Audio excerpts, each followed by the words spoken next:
And we're live. Good evening, everybody. It's 5:30 p.m. Kuala Lumpur time, another Friday, another topic. And today's topic is born in the time of COVID-19. So we have so many children being born during this time. Nobody expected the pandemic to hit us like a ton of bricks the way it did, like a tsunami, actually.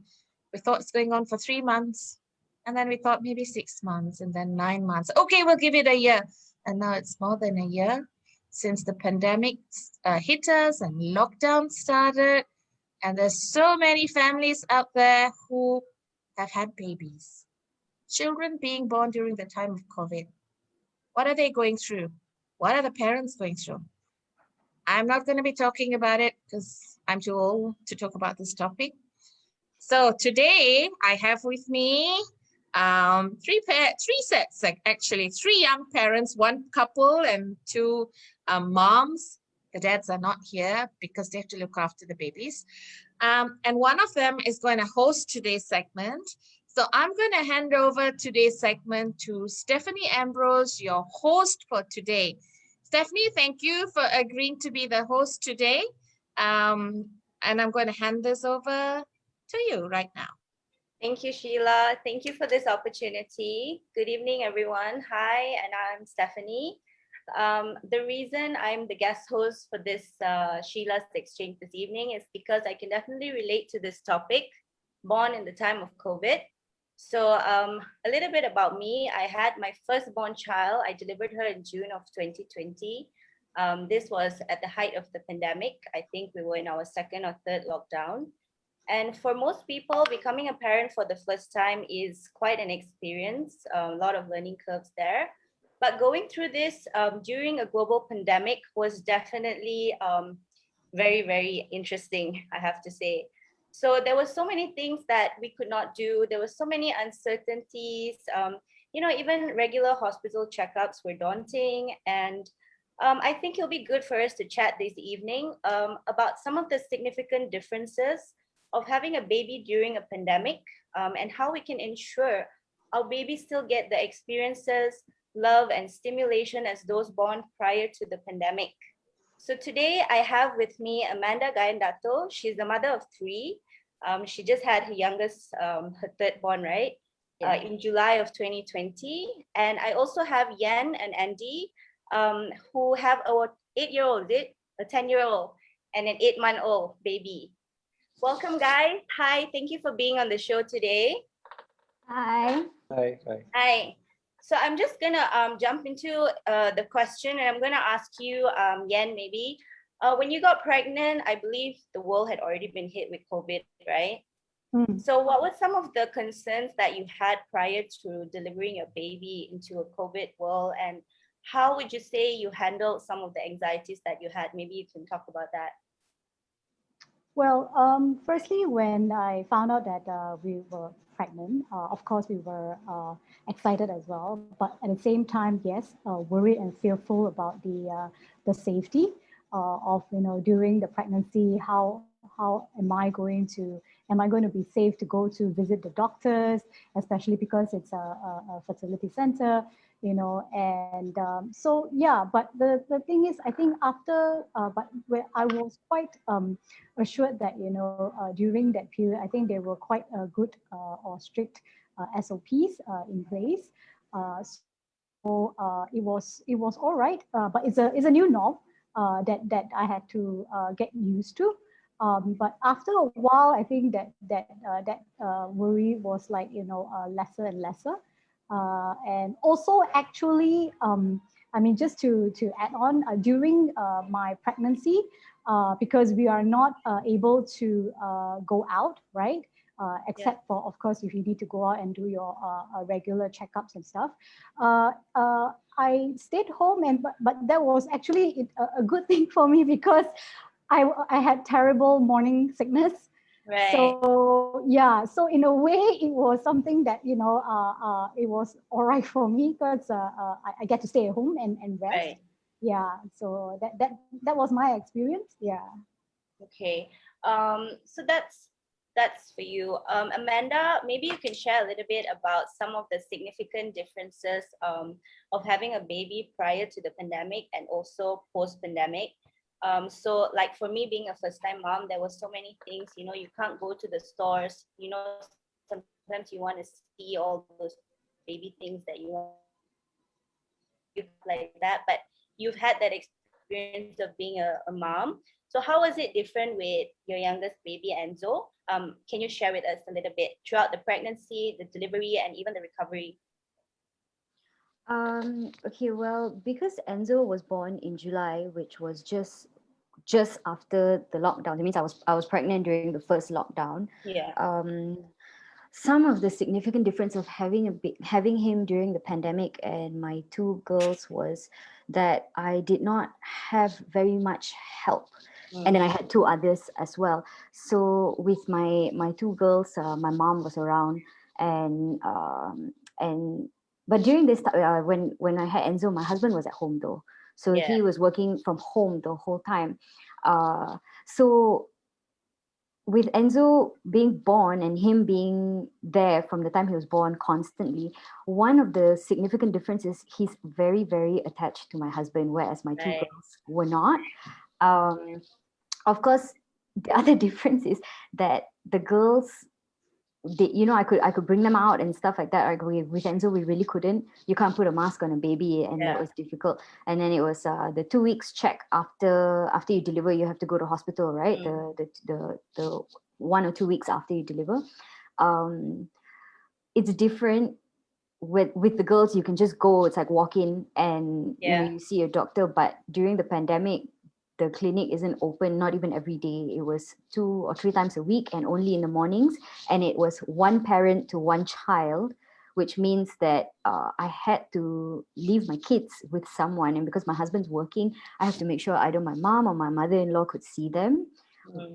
With the girls, I could just bring them both myself. And it was very hard because I had to be so dependent on other people Yeah. in this time where you're not supposed to be going out and Interacting interacting, especially and all with that. grandparents and all that. Yeah. But we didn't really have anybody else. I don't have a helper. Yeah. And if I for some reason could not leave my girls with anybody, or someone couldn't see them, I had to reschedule appointments. I had to reschedule vaccines and stuff. Yeah. And they were very appointment based. Yeah. So there's no overcrowding in the clinic. And that's one of the Pretty significant. challenging. Yeah, But it's not such a bad thing that your son is quite attached to your husband, right? no. So I mean, there are good things that can come out of this. Yes. Okay, that's interesting. What about you, Yan? And Andy, maybe you have a perspective to share as well. Yeah, I guess it's quite similar to what Amanda and Yan already said. I think there are two sides to this last. So I guess on the negative end, there's the concern about the safety of the mom and the baby, going through the pandemic and having a lot of uncertainty also about how the virus will affect the pregnancy and things like that. So I think that was more on the negative side. But on the positive side, because I guess prior to the pandemic and the lockdowns and all that, I was traveling a lot in business. So I was spending maybe 1/3 of my time out of the country. And I think because of the lockdown and the pandemic as well, it did allow me to spend more time, at home with the family, with my wife, during her pregnancy, during the whole, process of delivery and, raising the baby and all that. And I think that really was something that was quite nice, that. It's like long-term paternal leave, basically. Yeah. It's like every day I get to see him every day, and I get to see him grow up, and I get to do so much more things. I'm just curious for both of you. Were your husbands or were you, Andy, allowed to be in the delivery room when you delivered? Yes. Yes. Yes. Oh, that's pretty interesting because my husband was not allowed. And to me, that was one of the most damaging things about the whole pandemic, not the other things like I can't buy my baby stuff and, all of those things.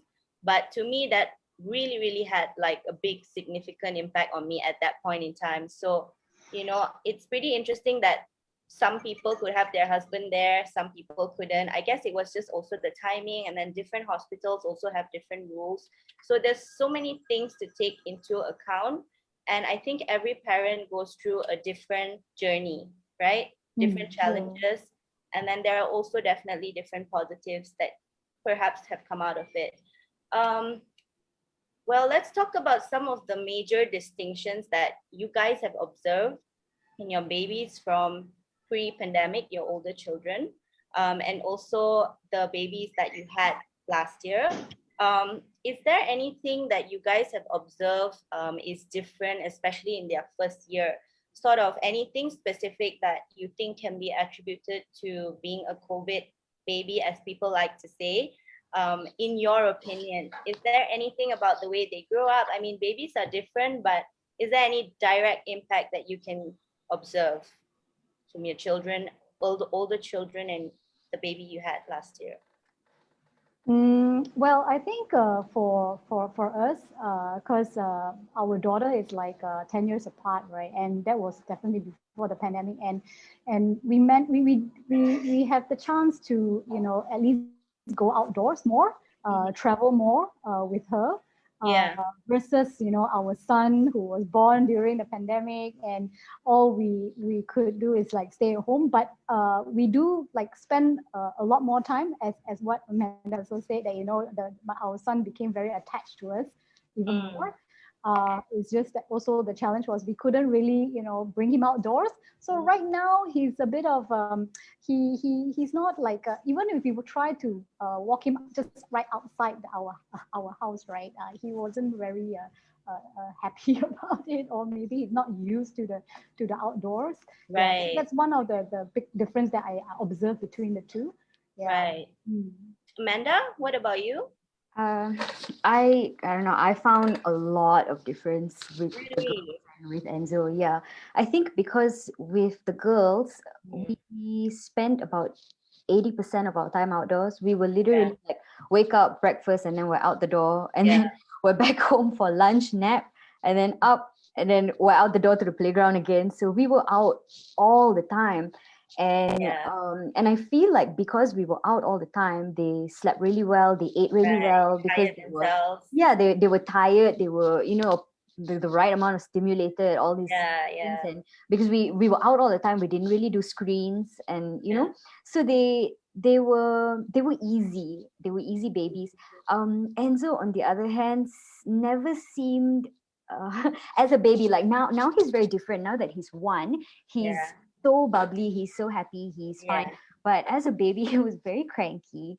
He never slept well, he didn't eat well, he didn't feed well, he was very clingy baby. He didn't warm up to people quite as easily. And then the second lockdown, we actually stayed at my mom's house, because the first lockdown was so hard for us, that I stayed with my mom. And after that, he was better. Like, I think because we were around more people and used stuff to like some that. interaction. Yeah, so he got better. And then because my mom stays in landed property, we stay in a condo, by the way. So my mom stays in landed property, so we would go out to the porch and stuff, so he at least see the sun. Yeah. And staying in the condo is a different story, and staying in landed is also with small kids, right? Yes. Yeah. So for you were saying? Yeah, so for him and the girls, there were quite a lot of differences, and because I had girls and then he's also a boy, so I don't know if it's really the fact that it was a lockdown or gender. Yeah, because people say like girls sleep better and all that stuff, but I don't know. But that's your theory lah. Yeah. For Sophia, like I take her out the corridor sometimes. Now she likes to put on her shoes and walk around. And then I took her down to the poolside, and then she saw like these two ladies walking across the pool, and she was just staring at them like she's never seen people that she doesn't know, you know. So it's really interesting for me to know how babies her age would actually react or interact when they've been exposed from a much younger age, you know. So speaking of those things that you guys just mentioned, you know, I was just going to ask you guys, what are some of your concerns, you know, as time goes on, like going to the park, you know, is a challenge. You have to see how many people are there. You have to put on a mask. You have to be so worried about disinfecting and all those things. And then the things that, you know, babies used to do usually, like the norm, like going to baby gyms, having play dates, basic activities like teaching your little one to swim, or exposing them to different things, right? Just running outside and being little children, right? So what are some of the concerns as time goes on, as they grow, and what would you say your outlook of the future would be for how you're going to raise them in this environment? Maybe Andy or Yen, either one of you could share. I guess I'll give a quick answer first. I guess, yes, there is that concern, if raising a child in the time of a pandemic and a lockdown and all that, whether in terms of their development, the progress of the development, whether will it be affected or not, because, you can't go out and experience the world, right, the way that we normally do. Yeah. I mean, one good example is, last time our daughter, our 10-year-old daughter, at 3 months old, we already threw her in the swimming pool, right? And she learned how to swim already. But now, I mean, our son, we brought him to the pool once, right? And he was also in a condo previously, and now we're in a landed property. So Right. we don't have the opportunity to bring them out to experience all these new things, right? So there is that concern that we don't know whether will there be a development, it will affect the development or not, but there is definitely is that concern, right? I think one of my major concerns is that kids should be outside. I feel not just a COVID thing, but like in general, they need to be outside to build their immune system. Yeah. And the concerns that I have right now is that because they're always inside, I do worry about how that will affect their health. Because if you're like living in this bubble, like when you finally do go out, like how are you gonna fight off the normal common cold, for example? So one of the things was when we brought Enzo out for the first time, he was well over 6 months already, and he immediately got sick for 2 weeks. And and I'm thinking that that's because he's never been out. So that's actually one of my concerns, how they would health-wise, how they would be once things sort of go back to normal, how it's going to be for them. And babies do get flus and that sort of thing. And Yeah. do you guys ever And- have like that moment where you're just anxious, like, oh my God, is this a normal cold or is this COVID? Have they been exposed? Do you guys have that additional anxiety that you did not have when your older children were sick, right? Yeah. Even though we don't go anywhere or anything, the moment something happens, like my middle child, she got sick. She had a severe bacterial infection right smack in the middle of this whole pandemic. And I freaked out. Like she had a fever in the middle of the night, and I was like, we need to bring her to hospital like right now. Like we need to go right now. So at 3 a.m, my husband had to take her and go to the hospital, and then they tested her and everything, and it turned out that it was just bacterial infection, but it was still really scary. You don't know. And the other thing that I think is difficult at this point in time is that when they do get sick, doctors don't always want to see them. I don't know if you've experienced this, but Michaela, she's got asthma. So during one of the lockdowns, so she was having these asthma attacks at night. I contacted my doctor, and my doctor said to take her to the nearest child clinic and get her on a nebulizer. My doctor has her history, so knows that that's probably what she needed. And when I called the clinic, they wouldn't see her. So so they wouldn't see her, and they told me that I needed to take her to the ER and everything. In the end, it was my gynecologist. I was pregnant at the time. My gynecologist administered medication for her and signed off a bunch of papers and everything, and she had to get antibiotics and stuff like that, and then she was fine. She was totally fine. But it was really stressful that the clinic wouldn't see her. Have any of your children had to go through the COVID swab test so far? No. Okay. My husband has gone through the swab test. My husband has done the test about 6 times now. Yeah. What about you guys? We've had to do it once. Right. I had to do it once. And then my husband had to do it about 6 You also have to times. do it. I think when you're once pregnant before your the delivery, delivery. you have to do it, Yeah. right? Correct. Yeah. Or you So we go did into that once. the room and all that. Yeah. I think I've probably done it 5 times, sometimes just as precaution when I'm not well. Mm. But once I had to take Sophia, I was a little bit concerned because we were exposed. And I think that time there was no lockdown or something like that. So it is very, very, it is, I would say, a challenging situation, having a baby. And also, what about the fact that, you guys, I'm sure you have family and friends, not having them be able to meet or be around your babies. What's that experience like for you? As in the physical meetings, right? Yeah. Yeah. So it is actually very sad because I have friends who wanted to visit us after like 3 months Yeah. when our son was after 3 months, and unfortunately they can't. So of course the only alternative is to have FaceTime. Yeah. Likewise, our relatives, our other family members, Yeah. we couldn't too, but they really would love to, and we would Yeah. love to have them, with us and like spend some time together, like how we used to before the pandemic. Yeah, and grow up with each other, the children Yeah. and the families and Cousins. Cousins. Yeah. cousins, Yeah. grandparents, Yeah. Yeah, So my I dad, mean, sometimes my dad is people. stuck in Bangkok, and Oh, he has who's in not been- Bangkok? My dad. Oh, your Oh. dad. So So he has has not met his grandson. he Yeah. has not met his Haven't grandson. held him in his arms yet. in person. That's really, really sad. Yeah. Yeah, we don't know when this is going to end, but it takes a lot for us to hang on to the hope, for the future. And in the meantime, just continue to be strong and take it day by day, and just do our best to raise our little babies. It is definitely hard. What I wanted to know is, maybe you guys could share, for some of the couples who are planning to have children or expand their family. um, we don't know when this pandemic is going to end, and life has to go on, right?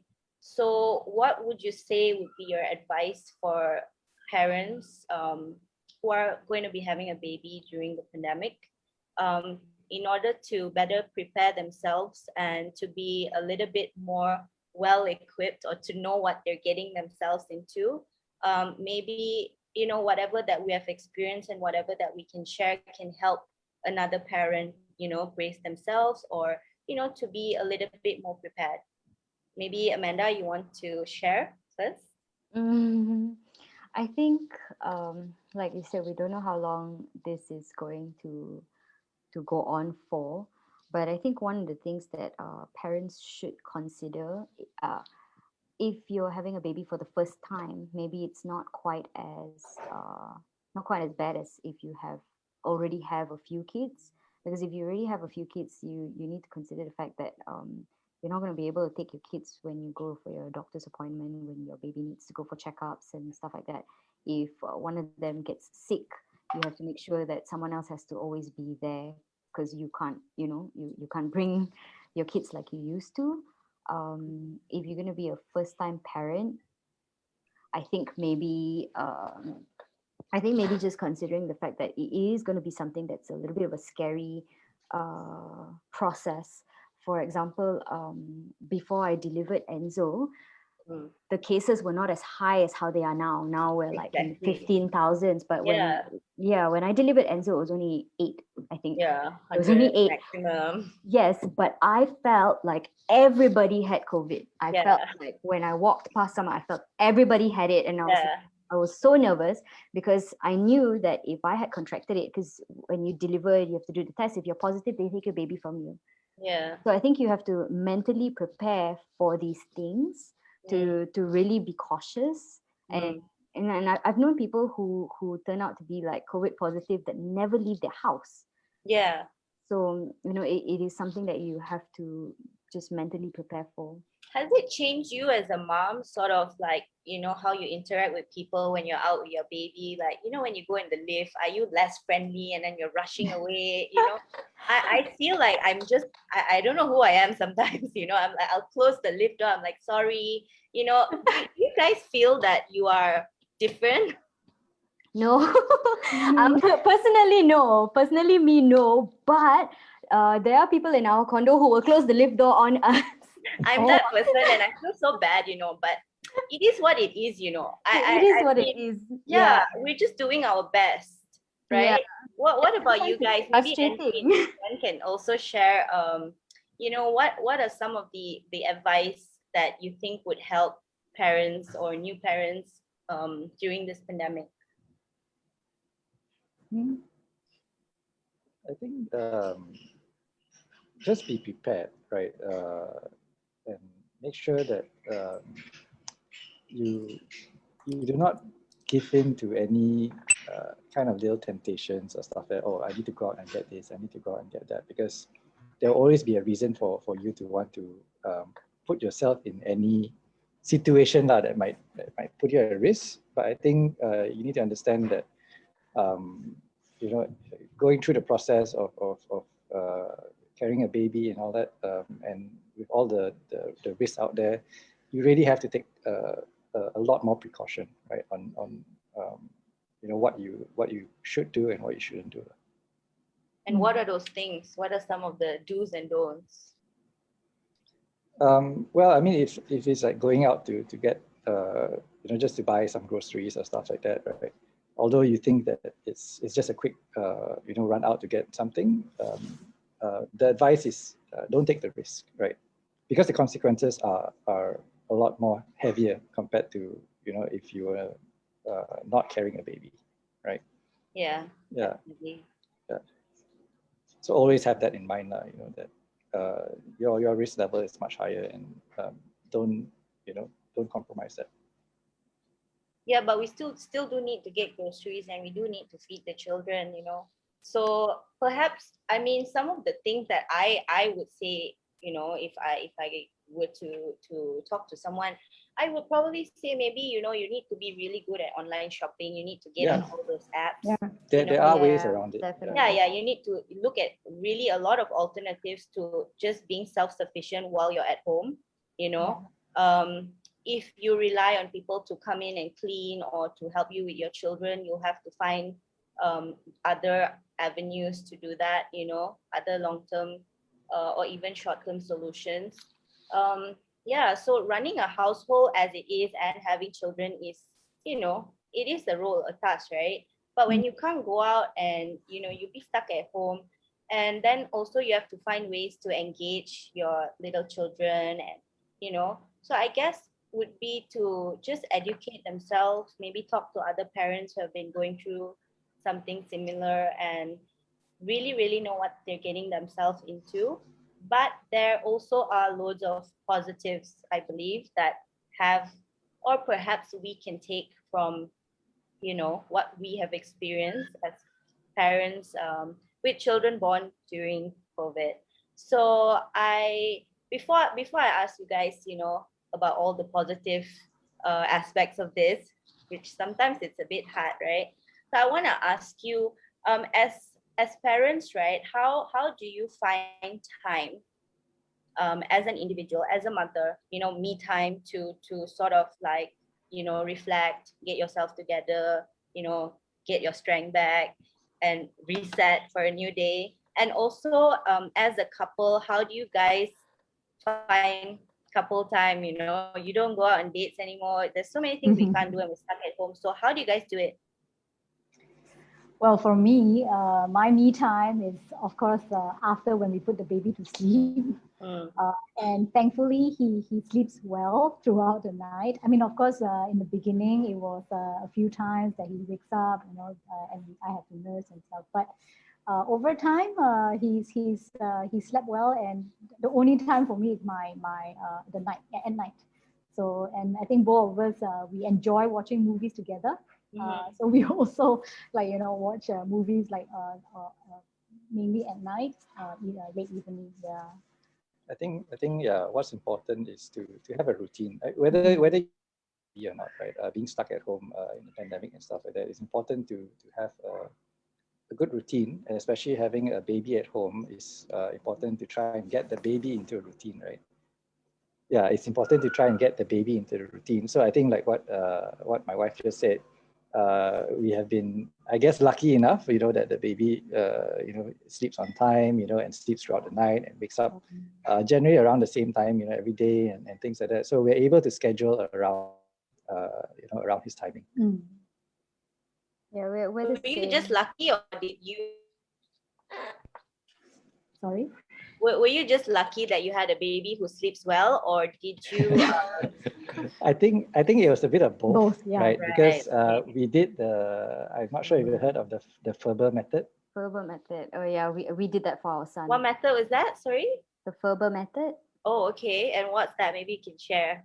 Yeah, it's basically where you let the baby cry to sleep. Right. With Yeah. intervals. With intervals. Yeah, Yes. intervals, correct. Yeah. Okay. Manda, what about you? We're the same. Like we have a routine that we follow. And initially in the first lockdown, we were a little bit relaxed about bedtime because, no school, nothing, right? And everyone's home. But we found that was really disastrous. And so we were very strict about bedtime still. And after they go to bed, we're just in the hall, and we'll also be watching a movie or something. I clock out at 8 once they go to sleep. I don't do anything. I don't do the laundry, nothing. I clock out. I can't. Yeah. So, but my husband, he will do it though. Like when he sees a pile of laundry there and he knows I got to do it tomorrow, Yeah. he'll sometimes help me and then he'll put it away. But that's how, like, I have to not do anything, because if I keep doing stuff after they sleep, I feel like it just never ends. Right. That Yeah, feeling. exactly. I know what you mean. Yeah. And I honestly I have to credit you for introducing me to the sleep training app. Yeah. It was life changing. I have to tell you guys, any new parents, I mean, I don't like to advise people who don't ask for it, but for me, it literally transformed everything. I was literally a zombie. I couldn't sleep at night and all these things, and I was just a mess, for months. And then I spoke to Amanda, and she introduced me to sleep training. That's this app. And ever since, I mean, it just worked like a charm. Ever since, she goes to bed by 7 o'clock, and life has been so different. So, I mean, these are some of the little things that maybe new parents, if you know this beforehand, it would make your life a little bit easier so that you have more time to manage things. And also, I find that a baby babies actually thrive on routine, right? I mean, that's what, Yeah. and my baby definitely does. So my life throughout my day is like, okay, we know what's going to happen. And before that, when there's no routine, it's literally like all over the place. So yeah, those are some of the things that have helped me have some me time and, reset and also wind down a little bit at the end of the day. Otherwise, it's just constant, right? So thanks, Amanda. You're welcome. Okay, so I just want to find out, from you guys, as parents or as a mother, how has this journey of, the last 1 to 2 years, being pregnant, having a baby during COVID, how has this maybe changed you as a parent or as a person, or has it changed you at all? Well, for me, I think, of course, the pre-pandemic and is different in the sense that, again, we are confined into our homes, and we are concerned about, going out or should we go out, and things like that. I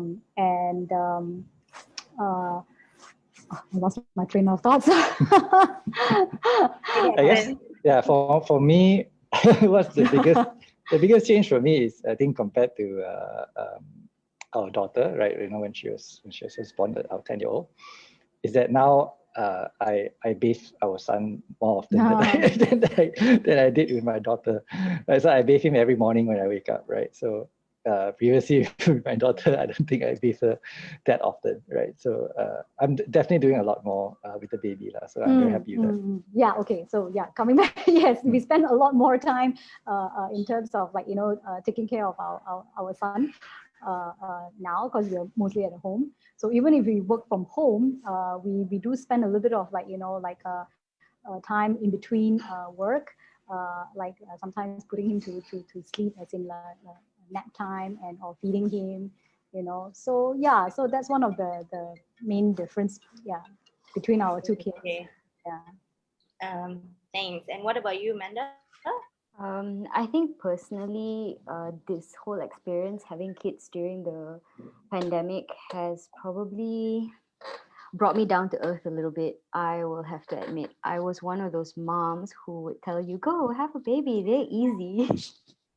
And when people would tell me about the terrible twos, I think I flew by them. Like I did not experience tantrums at all until the first lockdown, and then I knew what tantrums were.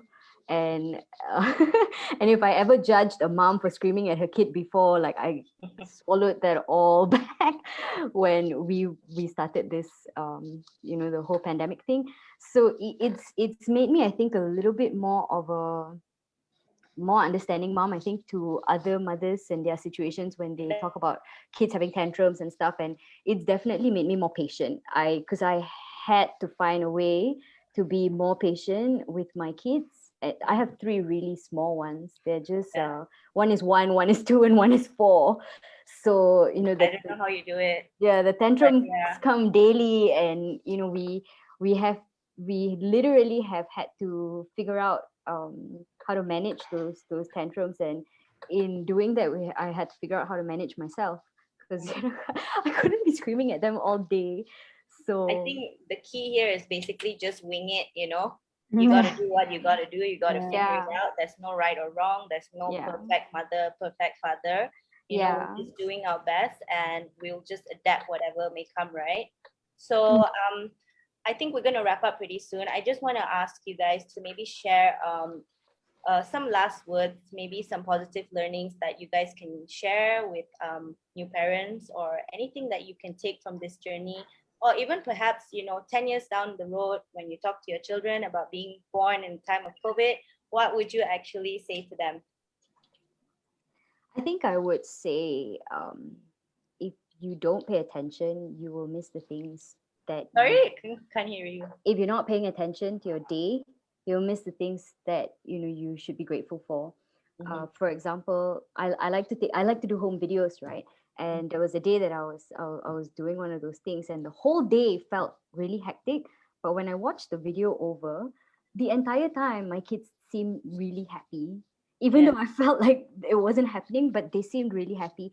And because we include them in a lot of things, so now that my husband is home and he cooks lunch and stuff, they cook lunch with him and all these things. Whereas if he was not working from home, they don't have that opportunity, right? So this is some of the stuff that I feel like we can be grateful for. We can embrace it. And if we don't tell them. Exactly. And if we don't pay attention to these things, it's hard to miss, because it just goes by in your day. That's pretty sweet. That's a good way to look at it, and to tell them someday. Thanks Amanda. And what about you guys? Oh, okay. I guess for me it's just I think it's good. The positive side is that we do get to spend more time at home, as I mentioned, because I was traveling a lot before, and I get to spend a lot more time with the family, and watch the baby grow up, and do a lot more things with the baby as well.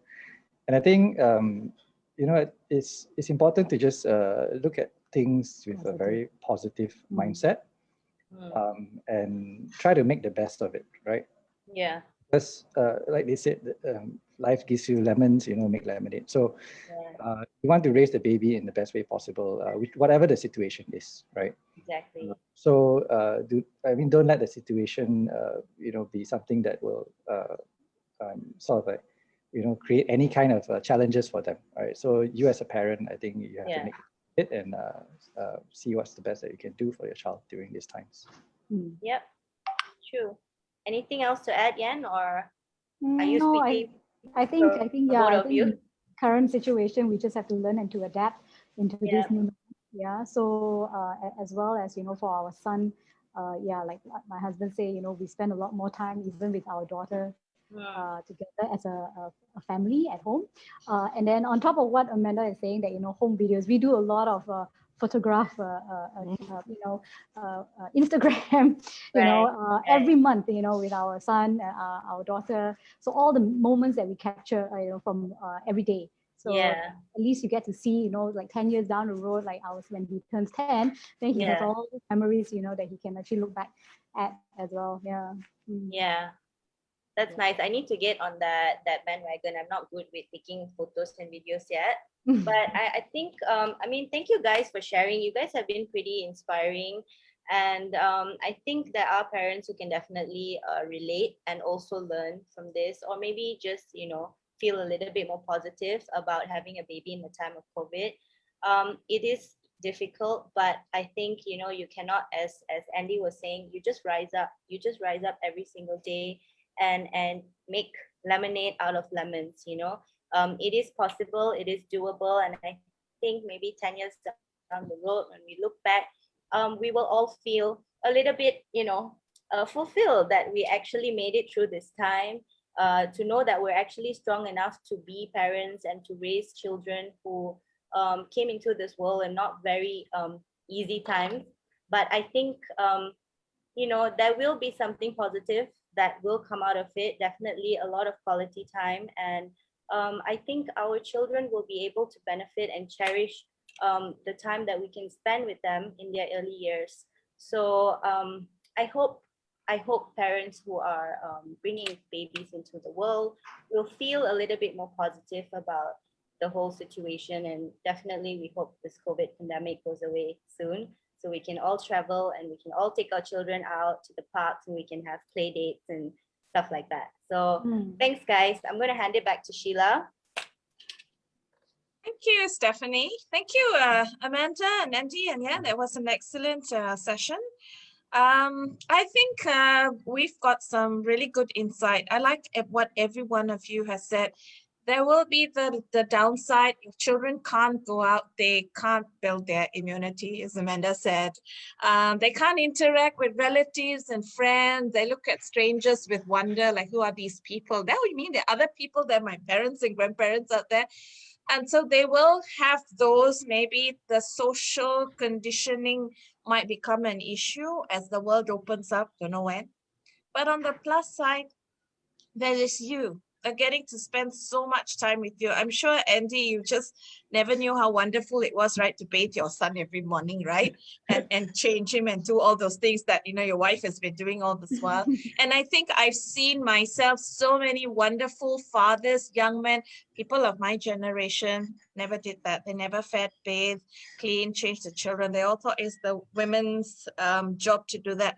But here is a new generation of young fathers emerging who are so hands-on. They're almost as good as the mothers and the grandmothers and all at handling the babies. So I think that's amazing. But here's one thought I want to leave all parents out there listening. Your children are going to be spending so much of time with you. And those ages, infancy and toddlerhood and in the young years are the times when they're going to be modeling the people who are closest to them. They're going to be modeling you. So no matter what the challenges of the pandemic are out there, be the best versions of yourself that you can ever be now. Because then, as the generation who is locked down because of COVID emerges out into the world, they're going to be modeling you and reflecting you, and they're then going to become the best versions of themselves. All right, so all is not lost. You guys have been great. Keep on, bringing up those children however you can, and they're going to be a whole new generation of children just like yours. Time will tell, but good job. Thank you very much. Thanks, Stephanie, for hosting. Thanks to our guests for being here today and giving us insight into your challenges as well as your joys and triumphs with being parents under lockdown. This has been the Sheila Exchange. Thank you for joining us, and we'll see you again next week. Bye. Thank you. Bye. Thank you. Bye. Bye. Thank you. Bye. Stay safe.